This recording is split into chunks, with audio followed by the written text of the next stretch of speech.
Hello बच्चों, सार्वजनिक CBSE foundation में आपका स्वागत है।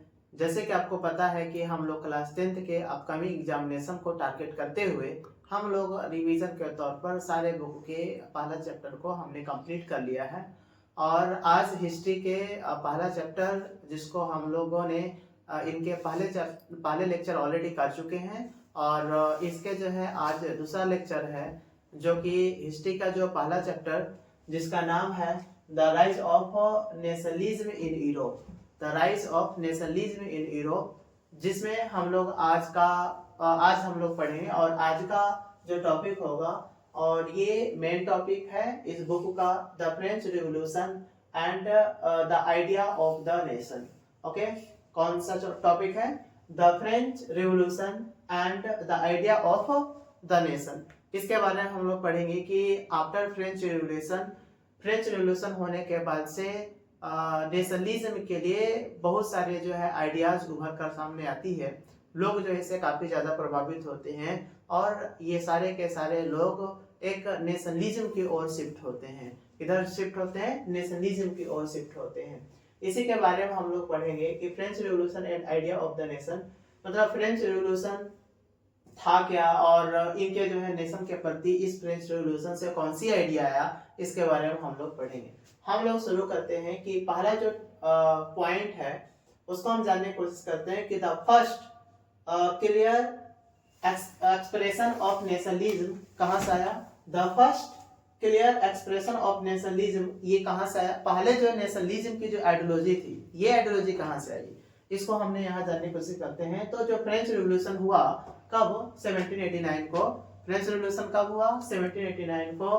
तो उस दौरान जितने भी जो है फ्रांस के लोगों की जो सॉवरेनिटी थी, मतलब इसको हम लोग हिंदी में संप्रभुत्व बोलते हैं, ये सारे के सारे संप्रभुत्व एक नेशन की ओर शिफ्ट हुई और सारे के सारे जो है नेशन की भावना लोगों में इमर्ज होने लगे और देश के प्रति उनकी उदारता, निष्ठा, लॉयलिटी बढ़ने लगी। इस तरीके से धीरे धीरे करके जो फ्रांस था वो एक नए रूप में उभर कर सामने आने लगे। ठीक है, जिसमें जो मोनार्की शासन था, जहाँ पे मोनार्की शासन था, अब ये मोनार्की शासन धीरे धीरे खत्म होने लगी और लोग जो है अब लिबरल और स्वतंत्र काम करना चाहते हैं, स्वतंत्र रहना चाहते हैं। ओके, मतलब वो लिबरल होना चाहते हैं और स्वतंत्र अपने अपने जो है कामों को करना चाहते हैं। इस तरीके से यहाँ धीरे धीरे पूरे फ्रांस के लोग संप्रभुत्व एंड सॉवरेनिटी की ओर शिफ्ट होना शुरू कर दिए। ये कब की मैं बात कर रहा हूँ? आफ्टर फ्रेंच रिवॉल्यूशन 1789 के बाद। आफ्टर फ्रेंच रिवॉल्यूशन 1789 के बाद अब हम आगे पढ़ेंगे कि आफ्टर फ्रेंच रिवॉल्यूशन के बाद क्या हुआ। हमने देखा कि फ्रेंच रिवॉल्यूशन 1789 को हुआ, लेकिन अब उसके बाद से क्या हुआ, उसके बाद से फ्रांस में क्या क्या परिवर्तन हुए, उन सारे परिवर्तन को हम एक एक करके पढ़ेंगे। ठीक है, shift power in French citizen. इस तरीके से जो पहले फ्रांस में जो मोनार्की शासन था, इस मोनार्की शासन के पास पूरे फ्रांस का जो पावर शिफ्ट था वन हैंड, अब ये पावर निकलकर धीरे धीरे फ्रांस के लोगों में शिफ्ट हो रही है। अब धीरे धीरे जो है पूरे देश लिबरल होना शुरू कर रहे हैं और अपने आप को डेमोक्रेटिक भी कर रहे हैं। ओके, तो इसमें create sense of collective identity amongst the French people. मैंने आपको बताया था कि जो नेशनलिज्म है या नेशन है, वो जब तक जो है अपने कलेक्टिव सेंस को बिल्ड नहीं करते हैं, जब कलेक्टिव सेंस को जो है वो एज अ डेवलप नहीं करते हैं, तब तक जो है वो नेशन नहीं कहलाते हैं। तो हमने नेशन किसे कहते हैं, नेशन को हमने समझा था कि नेशन क्या होता है। तो कलेक्टिव जो सेंस होती है, जैसे कि जो है कॉमन जो है कल्चर हो जाएंगे, कॉमन रिलीजन हो जाएंगे, कॉमन लैंग्वेज हो जाएंगे, कॉमन कम्युनिटी हो जाएंगी। अगर ये सारे डेवलप होते हैं तो हम उसी को क्या बोल रहे थे? उसी को हम बोल रहे थे नेशन। ठीक ना? तो उसी तरीके से यहाँ पे जब जैसे ही फ्रेंच रिवॉल्यूशन हुआ, फ्रेंच रिवॉल्यूशन के बाद से जितने भी जो है लोग थे वो सारे के सारे एक होने लगे और उन सारे लोगों का जो आइडेंटिटी भी एक होने लगी, जिसके कारण से एक स्ट्रॉन्ग नेशन के रूप में उभर कर सामने आ रहा है। कौन इमर्ज हो रहा है? फ्रांस। द आइडिया ऑफ ला पैट्रिक, जिसको क्या बोला गया, द फादर ऑफ लैंड बोला गया। क्या बोला गया? The father of land. And ली सिटियोन, जिसको क्या बोला गया? द सिटीजन बोला गया। Emphasise the nation of united community enjoying equal rights under a constitution। इस तरीके से आफ्टर फ्रेंच रेवोल्यूशन यहाँ पे जो आइडियाज था फादर ऑफ द लैंड, जिसको पितृभूमि बोलते हैं, एंड ली सिटियोनी, जिसको जो है यहाँ फ्रांस के जो है सिटीजन को बोल सकते हैं, ये दोनों को दोनों एम्फेसाइज करते हैं किसको? Nation of unity and community enjoying equal rights under a constitution. मतलब ये दोनों कौन कौन से? The father of the land and the citizen, ये दोनों एम्फेसाइज करते हैं किसको? तो देश के यूनाइटेड कम्युनिटी के को, और साथ ही साथ सारे के सारे लोगों के लिए इक्वल राइट्स को ये एम्फेसाइज करते हैं according to constitution of France. Okay, तो ये कॉन्स्टिट्यूशन भी तब बनते हैं कब? तो जब जो फ्रेंच रिवॉल्यूशन होती है, आफ्टर फ्रेंच रिवॉल्यूशन होने के दौरान बहुत सारे फ्रांस में परिवर्तन देखने को मिलती है। यहाँ पे कॉन्स्टिट्यूशन, बहुत सारे कॉन्स्टिट्यूशन, नए कॉन्स्टिट्यूशन के फॉर्मेशन किए जाते हैं, और उस नए कॉन्स्टिट्यूशन के अकॉर्डिंग जो है फ्रांस में रूलिंग किए जाते थे। ओके, कब ये सारा, कब ये यहाँ का जो राजनीति उथल पुथल हो रहा है, ये कब हो रहा है? तो after French revolution and during French revolution के दौरान। A new French flag, the tricolor, the new French flag tricolor was chosen to replace the former royal standard। इस तरीके से जो है जहाँ पे राजशाही परिवार था और जहाँ राजशाही परिवार रहता था, वहाँ पे जो है वो उनका अपना झंडा लगा हुआ था, लेकिन फ्रेंच रिवॉल्यूशन के बाद से ये जो है वो फॉर्मल रॉयल स्टैंडर्ड की झंडा हटकर वहाँ पे फ्रांस का एक नया झंडा लगता है, जो कि कैसा था? ट्राई कलर के थे, मतलब 3 रंग के उसमें थे। फिर the state general was elected by the body of active citizens and renamed the national assembly. जैसे कि जो है जब यहाँ पे मोनार्की शासन था, कहाँ पे? फ्रांस में, तो उस समय जो स्टेट जनरल थे, मोनार्की शासन के दौरान वहाँ के जो स्टेट जनरल थे, इस स्टेट जनरल का चुनाव वहाँ के जो सिटीजन, वहाँ के जो राजा थे या मोनार्की शासन थे उसके अनुसार होता था। लेकिन आफ्टर फ्रेंच रेवोल्यूशन ये जो स्टेट जो जनरल था, अब इसका चुनाव एक्टिव सिटीजन के अनुसार, मतलब देश के एक्टिव सिटीजन के अनुसार किए जाने लगे, और इस स्टेट जनरल का नाम बदलकर आफ्टर फ्रेंच रेवोल्यूशन इस क्या बनाया गया? इसे नेशनल असेंबली के नाम से जाना गया। ये नेशनल असेंबली के नाम से कब जाना गया? जब यहाँ पे स्टेट जनरल नाम को हटाकर वहाँ की जनता जो है उसको बदलकर एक नया नाम देती है, जिसको क्या बोला जाता है? नेशनल असेंबली बोला जाता है। अब साथ ही साथ यहाँ पे न्यू हाइमन्स, बहुत सारे जो है बहुत सारे जो है भजन भी यहाँ पे यूज करने लगे, गाने भी यूज करने लगे। Hymns were composed oath and taken martyrs and commemorated, okay, all in the named of the nation। यहाँ पे बहुत सारे भजन, बहुत सारे हाइमन्स तैयार किए गए। ये किसके लिए तैयार किए गए हैं? कंपोज ओथ के लिए, शपथ के लिए, एंड मार्टियर्स एंड कमेमोरेटेड, जितने भी जो है हमारे नौजवान शहीद उनके लिए, और उनके जो है मरणोपरांत जो मरणोत्सव मनाते हैं, उस मरणोत्सव के दौरान ये जो हाइमन्स कंपोज किए गए थे उस हाइमन्स का यूज करने लगे। ये किसके लिए? तो नेशन के लिए। किसके लिए? नेशन के लिए। तो कौन से नेशन? फ्रांस। कौन से nation? France.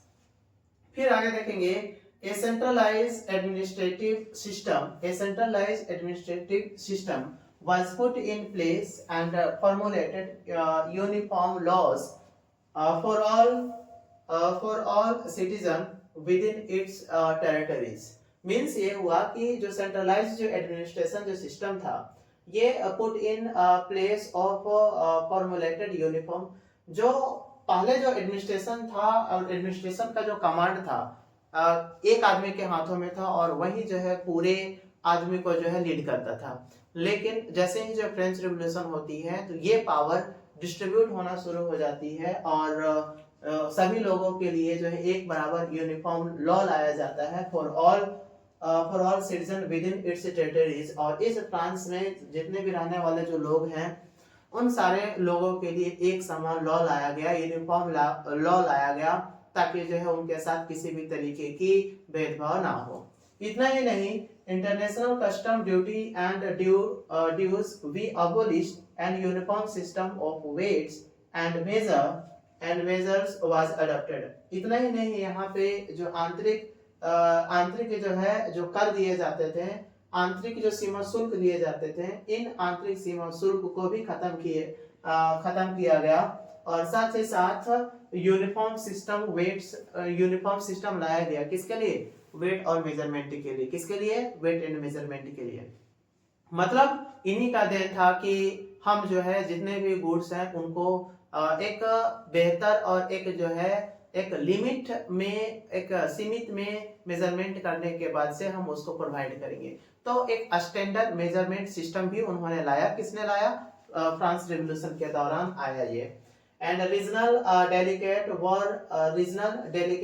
delegates were discussed and French as it was spoken and written in Paris and become the common language of the nation। इस तरीके से जो है जो रीजनल डेलीगेट्स थे, जो लोकल जो भाषा था, इन लोकल भाषा को डिस्कॉर्ज किया गया, मतलब उसको जो है धीरे धीरे खत्म करने की कोशिश की गई। और साथ ही साथ यहाँ पे फ्रेंच भाषा और फ्रेंच लैंग्वेज को इम्पोज करना शुरू किया, जिसके कारण से अब जो भाषा बोली जा रही है वो फ्रेंच में ही बोली जा रही है और साथ ही साथ जो राइट किए जा रहे हैं वो फ्रेंच में ही राइट किए जा रहे हैं।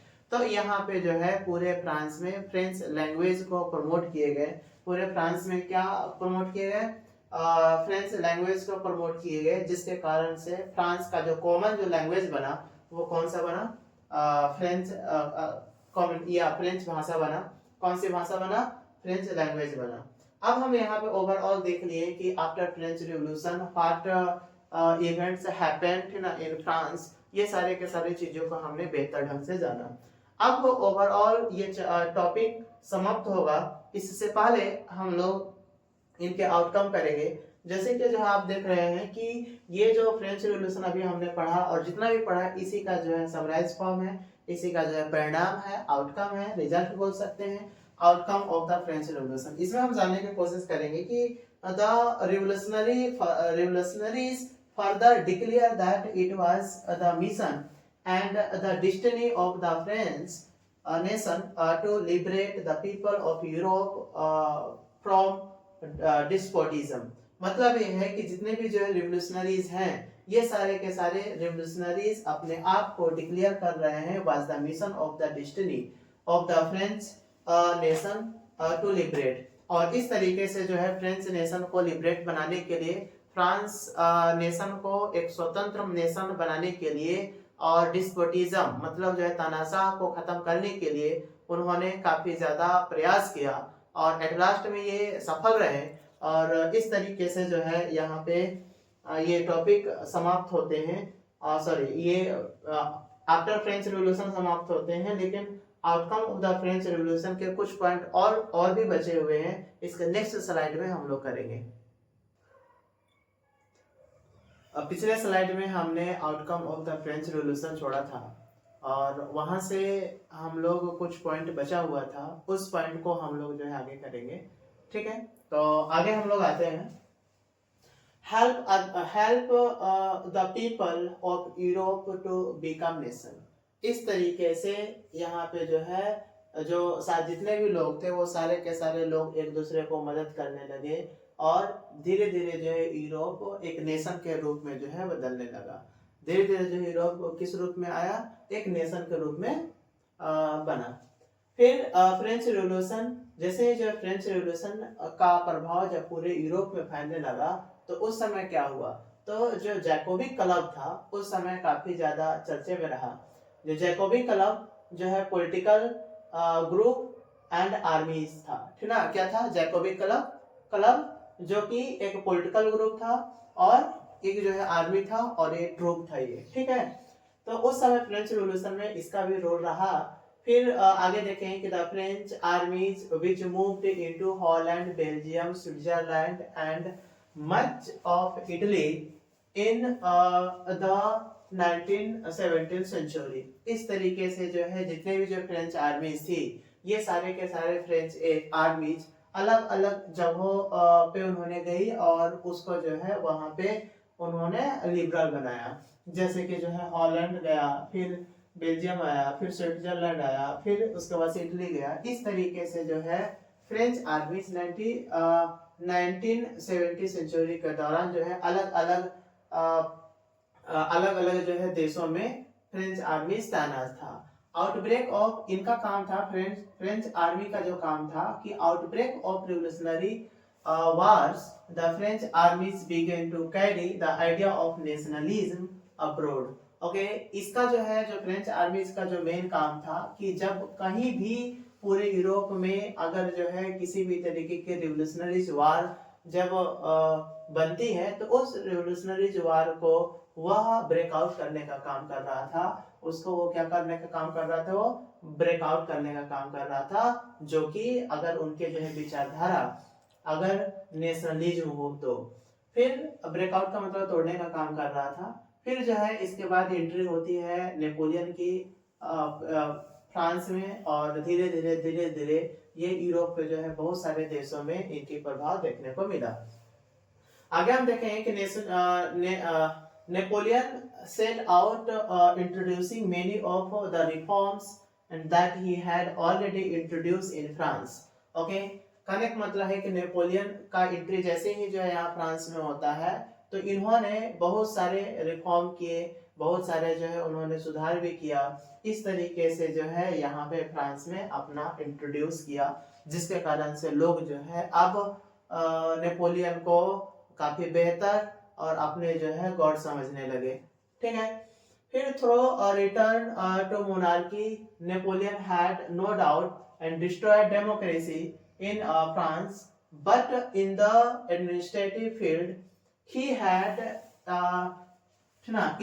incorporated principle in order to make the whole system more rational and more efficient.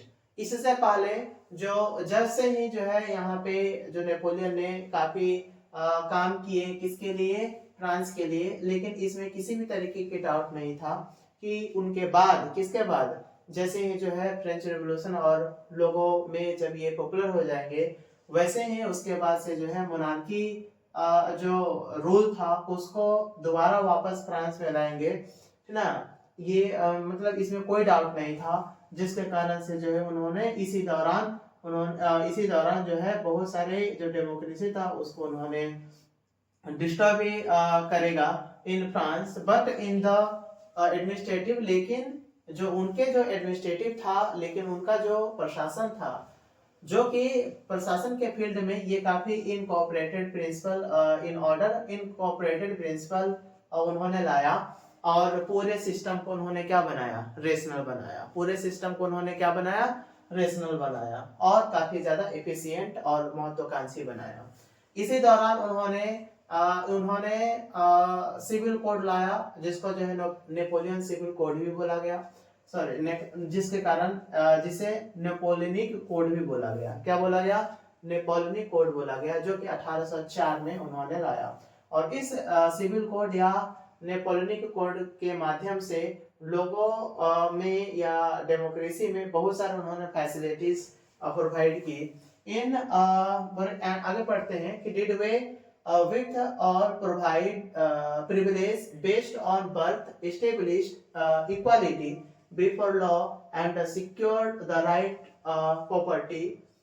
इस तरीके से जो है उन्होंने बहुत सारे प्रिविलेज लाया, बहुत सारे सुविधा लाया, जिसके कारण से यहाँ पे जो उनके जो है प्रॉपर्टीज थी वो सिक्योर हो पा रहे थे और उनके उस प्रॉपर्टीज में उनका अधिकार होता था। और साथ ही साथ यहाँ पे इक्वालिटी एस्टेब्लिश भी किया बिफोर लॉ, कानून के सामने।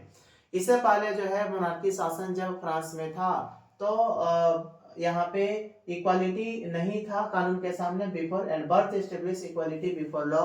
यहाँ तक जो है ना अपने कामों के आधार पर यहाँ पे किसी भी तरीके की बराबरी या इक्वालिटी देखने को नहीं मिलता था। लेकिन जब नेपोलियन ने 1804 में नेपोलियनिक कोड या सिविल कोड उन्होंने लाया, उस दौरान बर्थ के आधार पर यहाँ पे किसी भी तरीके की जो है नियम कानून नहीं थे। उन्होंने सारे के सारे लॉ एंड ऑर्डर को खत्म कर दिया। कौन? नेपोलियन ने। उसी तरीके से आगे देखेंगे, Napoleonic simplified administration division abolished the feudal system and freed peasant from serfdom and manorial dues। Okay, इस तरीके से नेपोलियन ने अपने एडमिनिस्ट्रेशन को और ज्यादा वर्सटाइल बनाया, जिसके कारण से जो है जितने भी फ्यूडल सिस्टम थे उन सारे फ्यूडल सिस्टम को उन्होंने क्या किया? अबोलिश कर दिया। उन फ्यूडल सिस्टम को उन्होंने पूरी तरीके से खत्म कर दिया। खत्म करने के बाद से यहाँ पे जितने भी जो है सर्फडम में, मतलब जो है जो कि गुलामी के दास्ता में जितने भी पीजेंट्स फंसे हुए थे, उन सारे पीजेंट्स को उन्होंने आजाद किया। उन्होंने मतलब पूरी तरीके से उनको आजाद किया। साथ ही साथ जितने भी जो है जागीर जो शुल्क थे, इन सारे जागीर शुल्क और गुलामी के दास्ता के जंजीरों से नेपोलियन ने अपने इस सिविल कोड 1804 और नेपोलियनिक कोड से उनको बरी किया, और जिसके कारण से नेपोलियन ने लोगों के बीच और ज्यादा पॉपुलर हो गया। नेपोलियन जो है लोगों के बीच और ज्यादा पॉपुलर हो गया। और ये जो है मोनोरियल ड्यूज क्या होती है? इन द टाउन और to guild restriction were removed transport and communication system are removed. जैसे कि कहने का मतलब ये है कि इन्होंने जो टाउन में जो गिल्ड सिस्टम था, गिल्ड सिस्टम का मतलब होता है 4, 5, 10 लोगों के ग्रुप, और उनका जो है डोमिनेंस और बिजनेस में हो या अदर सेक्टर में हो, इन्होंने उनको जो है खत्म किया। साथ ही साथ जो ट्रांसपोर्ट एंड कम्युनिकेशन सिस्टम था, इस पर भी उन्होंने काम किया। साथ ही साथ आगे देखेंगे कि peasant artisans, workers and new businessmen enjoyed a new found freedom। और जैसे ही जो है इसको कौन सी सिस्टम को, गिल्ड सिस्टम को उन्होंने समाप्त किया, वैसे ही जितने भी यहाँ पीजेंट्स थे, आर्टिसंस थे, वर्कर्स थे और न्यू बिजनेसमैन थे, इनके लिए जो है एक फ्रीडम आया और वो स्वतंत्र तरीके से अपने मन चाहे जगहों पे वो बिजनेस कर सकते थे। लेकिन इससे पहले जब गिल्ड सिस्टम नहीं हटा था, तो सारे के सारे जो है पार्टिकुलरली जगहों पे ना जो मोनोपोली था किसका? बड़े बिजनेसमैन और बड़े मर्चेंट्स का। ओके, इसीलिए जो है जैसे गिल्ड सिस्टम हटा ना, तो जितने भी नए बिजनेसमैन हैं, पीजेंट्स, आर्टिसंस से, इन लोगों को काफी ज्यादा फायदा हुआ। Initially in many places such as Holland, Switzerland, as in certain cities like Brussels, Mainz, Milan, उसके बाद से जो है Warsaw and French armies more welcome as harbingers of liberty। जितने भी जो है यहाँ पे नेपोलियन के आदमी थे, वो जिस जगह पे जाते थे, उस जगह पे जो फ्रेंच की जो आर्मीज थी उनका जो है मोस्ट वेलकम करता था। रीजन क्या था? रीजन यह था कि जिस भी सिटीज या जिस भी नेशन में जाते थे, तो उनको जो है फ्रीडम और आज़ादी दिलवाने का भी उन्होंने काम किया। यहाँ तक कि जो है उस एरियाज में पढ़ने वाले जितने भी जो है रूल एंड रिस्ट्रिक्शन थे, उन सभी रूल एंड रिस्ट्रिक्शन को उन्होंने हटाने का भी काम किया, जिसके कारण से फ्रांस में और लोगों के बीच में और ज्यादा पॉपुलर हो जाते हैं। कौन? Napoleon.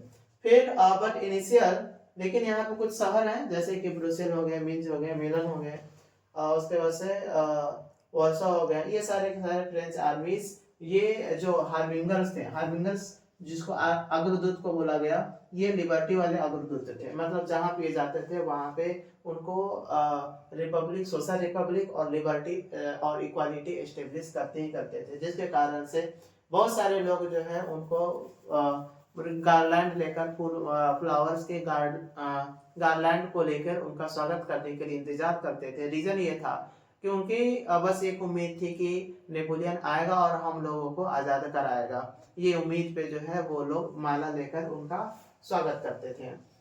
But initially enthusiasm soon turned hostility। और ये ज्यादा देर तक आप वो पॉपुलर नहीं रह पाए, यानी ज्यादा देर तक वो टिक नहीं पाए और उनकी जो है लालच बढ़ती चली गई, जिसके कारण से ये अचानक किस रूप में तब्दील हो जाता है, एक हॉस्टिलिटी के शत्रुता के रूप में तब्दील हो जाते हैं। कौन? Napoleon. As it become clear that, और ये साफ क्लियर था कि new administrative arrangement did not go hand in hand with political freedom. मतलब जो ये साफ क्लियर था कि जैसे न्यू एडमिनिस्ट्रेटिव का अरेंजमेंट होना था, उस दौरान नेपोलियन नहीं चाहता था कि ये पावर जो है दूसरे आदमी के हाथों में भी जाए। इसीलिए सारे के सारे पावर को अपने कंज्यूम करने के लिए उन्होंने काम किया। लेकिन यहाँ पे लोग जो है इनसे नाराज हुए, क्योंकि जो है वही पुनः जो है डिक्टेटरशिप, तानाशाह, ठीक ना, मोनार्की वाला सिस्टम उन्होंने ला लिया। ठीक है, जब इन्होंने नेपोलियन ने जब डेमोक्रेटिक लाने के लिए सोचा और लोगों में ये विश्वास दिलाया कि हम जो है यहाँ डेमोक्रेटिक लाएंगे, और जिसके कारण से लोग काफी ज्यादा उनको सपोर्ट भी किया, लेकिन एट लास्ट में उन्होंने अपने स्वार्थ को दिखाया, सेल्फिशनेस को दिखाया, जिसके कारण से जो है वो तानाशाह बन गया। और जैसे ही ये तानाशाह बना तो लोगों का इंटरेस्ट नेपोलियन से खत्म हो जाता है। ऐसा इसलिए हुआ, ये कैसे होता है कि उन्होंने अचानक जो है इंक्रीज टैक्सेशन, उन्होंने अचानक से जो है उन्होंने टैक्सेशन को बढ़ाया, मतलब जो है यहाँ पे टैक्स को बढ़ाया, साथ ही साथ censorship post conscription into the French army is required to conquer the rest of the Europe। और अचानक जो है यहाँ पे इनके जो सेंसरशिप थे, ये अचानक जो उसमें आर्मी की रिक्वायरमेंट बढ़ती है, और जैसे ही आर्मी की रिक्वायरमेंट बढ़ती है तो इनका जो है पर्पस ये था, इस आर्मी का भर्ती करना का पर्पस ये था कि ये पूरे जो बचे हुए यूरोप को अपने कब्जे में लाना और अपने अनुसार जो है यहाँ पे एडमिनिस्ट्रेशन चलाना। इनका पर्पस था किसका? नेपोलियन का। नेपोलियन शुरू में आने के बाद से वो अच्छा काम किया, उन्होंने बेहतर काम किया, लेकिन एट लास्ट में जैसे जैसे समय बीतता है वैसे वैसे इनमें लालच, स्वार्थ, ये सारे के सारे जो है बढ़ते चला जाता है। ठीक है, जिसके कारण से एट लास्ट में वो क्या बन जाते हैं? एट लास्ट में जो है वो डिक्टेटरशिप बन जाते हैं, और लोगों का जो बिलीफ था नेपोलियन से जो है उठ जाता है। और इस तरीके से यहाँ पे पूरे जो है जो फर्स्ट टॉपिक था बुक का वो समाप्त होता है। ठीक है, अगर आप पहली बार इस चैनल में आ रहे हैं तो आपसे रिक्वेस्ट है कि आप इस चैनल को जरूर सब्सक्राइब करें, कमेंट करें, शेयर करें, अपनी फीडबैक दें, ताकि जो है और ज़्यादा बेहतर ढंग से आपके समझ और भी वीडियो ला पाऊँ। ओके, धन्यवाद, जय हिंद।